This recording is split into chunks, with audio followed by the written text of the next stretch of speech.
বিয়েতে কিন্তু আমার একটা সাবেকি কলকাই চাই। আসলে কিছু ব্রাইডদের থেকে আমাদের এরকমই শুনতে হয়। কি শুনতে হয় তো? আর এই সাবেকি মানে সেটা বহু পুরাতন, আর বলা যেতেই পারে আমাদের পূর্বপুরুষদের ঐতিহ্যবাহী আদব কায়দা বা রীতিনীতি। সেই আদব কায়দার সঙ্গে বর্তমানের আদব কায়দা মিশিয়ে আমরা নিজেদের মতো করেই কলকাটা করার চেষ্টা করি। তবে এই সাবেকি কলকাকে আমি কিন্তু বলবো সহজ উপায়ের একটা কলকা, যেটা করার জন্য কপালের টিপের দু সাইডে মানে আইব্রোর লাইন বরাবর দুটো তোমাদের লাইন টেনে নিতে হবে। এরপর লাইনের ওপরের দিকটাতে অকলকা করে নিয়ে প্রত্যেকটা অকলকার মাথার কাছে আমি একটা করে হাসুলি করলাম।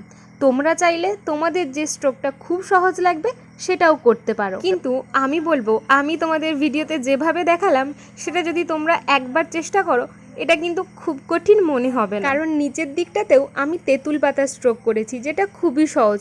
তোমরা একবার তুলিটা বসিয়ে চাপ দিলেই এই স্ট্রোকটা হয়ে যাবে। এরপর প্রত্যেকটা গ্যাপে একটা করে ডট, ব্যাস হয়ে গেল না আমাদের সুন্দর একটা সাবেকি কলকা। তাহলে এবার বলো, চ্যালেঞ্জের অষ্টম দিনে তোমাদের এই সাবেকি কলকাটা শেখাতে পারলাম কি? নতুন কিছু নিয়ে তোমাদের সাথে আবারও দেখা হচ্ছে নেক্সট ডে চ্যালেঞ্জে। আজকের মতো টাটা।